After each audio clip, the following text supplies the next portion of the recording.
सब गौशाला पहुंचे हैं, बहुत बड़ी सौगात है, क्या कहना चाहते हैं? आज श्री राधा किशन गौशाला नंदी गौशाला है रामनगरिया में। और यहाँ पर आज 1,25,00,000 से लगभग कार्य होंगे। एक शेड बनेगा, गायों को गुजारी चारे के लिए एक खोली बोलते हैं वो बनेगी। कई काम है, एक शेड का और का, ये सारे काम आज से शुरुआत हुई है और सभी कामों का विकास शुरू हो चुका है सिरसा में। जी जी। उसी गति के अंदर ये काम चल रहा है।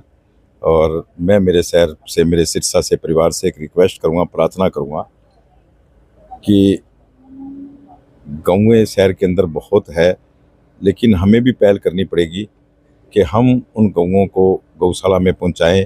एक परिवार, अच्छा परिवार है जो एक गौशाला अगर वो गोद ले ले तो गौओं को, हमारे सिरसा में ये हमारा सौभाग्य है कि हम सिरसा में कहीं पैदा हुए हैं या कहीं से कोई आया है। ये धार्मिक जिला है, भाईचारे का जिला है, प्रेम प्यार का जिला है। और यहाँ भारत की सबसे ज़्यादा जो गौशालाएँ हैं वो सिरसा जिला में है।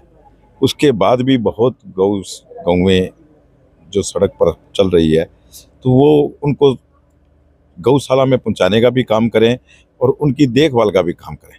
हमारी सभी ट्रस्टें जो गौशालाएं हैं वो बड़ी सेवा करना चाहते हैं और सेवा करते हैं, दिन रात में देखता हूँ, लगे रहते हैं। लेकिन उनको देखो, गौओं के आगे अगर गौएं आज ही ले आएंगे, पूरे शहर की गौएं, हम कई गौशालाएं हम उनको बांट भी देंगे, लेकिन गौओं के आगे तो वो नहीं गिरेंगे ना ट्रस्टी, उनके आगे तो हरा चारा गिरना पड़ेगा। तो मैं मेरे सिरसा के परिवारों से, सभी से प्रार्थना करूँगा कि आप अपना एक, हर दुकान पे, हर मकान पे एक गौओं के नाम का एक गुल्लक लगाएं। उसके अंदर सुबह उठते ही आप कुछ ना करें भी, हम जब खाना खाते हैं, हम नाश्ता करते हैं, हम बच्चे को स्कूल भेज रहे हैं, हम सारे कार्य करते हैं, उसी तरीके से हमने नियम बनाए कि हमने एक 10 रुपये उस गुल्लक में डालें।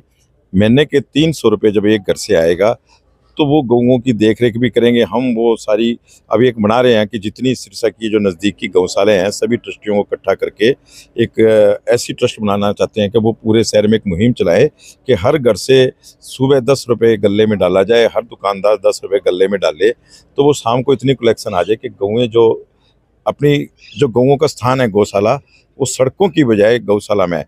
ना तो मैं उनको आवारा कहूँगा, ना मैं बेसहारा कहूँगा। ना तो गौआ बेसहारा है, ना गौएँ आवारा है।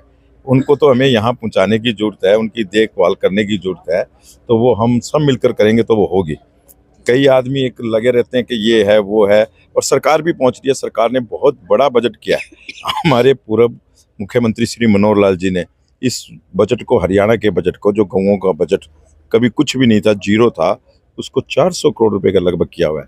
और उस मुहिम में बहुत पैसे आते हैं सिरसा की गौशालाओं में, लेकिन उस पैसे से पूरा गौशालाओं में शेड या गौओं का रहने की जगह या चारा, ये चीज़ें नहीं डल सकती।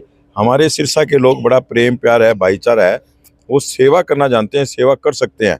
गौएं कितनी हो, कितनी ले आओ, लेकिन उनके आगे कुछ ना कुछ डालना पड़ता है। तो मैं सिरसा परिवार से यही कहूँगा कि आप सुबह उठते ही 10 रुपये का एक नियम बनाकर गले में जरूर डालें। और ये सिरसा का विकास हो रहा है कि एक तरफ बकवास है, एक तरफ विकास है। विकास शुरू हो चुका है सिरसा का। जी जी। वैसे एक चीज बात और भी देखने को मिली है, काफी लोगों ने घर के अंदर गौओं को रखा हुआ है, लेकिन दूध निकालने के बाद उनको छोड़ दिया जाता है कि शाम को आ जाएंगे। इस पर भी कोई कड़ा कदम है उठाया जाएगा? वो देखिए, हमारे माननीय मुख्यमंत्री श्री नायब सैनी जी ने भी अभी कहा है कि मैं गौओं के लिए बहुत कुछ कर रहा हूं, सरकार बहुत कुछ कर रही है। तो ऐसे में जो स्थानीय प्रशासन है वो भी अभी लगा हुआ है, गौएं पकड़कर और सीधी गौशाला में भेजी जाएगी। उन गौओं पर कोई जुर्माना नहीं लगेगा, वो गौएं छोड़ी ही नहीं जाएगी, वो गौएं अंदर की जाएगी और गौएं अंदर रहेगी। और जो भी जितनी भी है वो जल्दी से जल्दी, इसलिए मैं मेरे परिवार से प्रार्थना करता हूँ सिरसा के कि वो भी सहयोग करें कि हम गौशालाएं तो सर कल उठवा देंगे, लेकिन उनके आगे कुछ डालना पड़ेगा। इसलिए मैं उन परिवारों से प्रार्थना करता हूं कि आप ज़्यादा से ज़्यादा आगे आएँ, हर गौशाला में कुछ भेजने का कष्ट करें। तूड़ी, हरा चारा, दाना, गुड़, कुछ भी भेजने का कष्ट करें। कुछ नहीं तो 10 रुपये रोज़ निकालने का नियम बनाएं। जैसे एक रोटी, पहली रोटी गऊ की होती है, तो एक पहला दान सुबह 10 रुपये का गौओं के लिए उसमें डाल दें। तो वो पहले, जब हर घर में पहले गौओं की एक रोटी निकलती थी, आजकल वो नियम नहीं है, नहीं गौओं की, पर एक 10 रुपये का नियम बना लें कि हम 10 रुपये निकालेंगे, वो निकाल कर डाल दे। यहाँ तक वो जब गौशालाओं तक पहुँचेंगे तो सड़क पर गौशाला, गौएं नज़र नहीं आएगी, वो गौशाला में नज़र आएगी।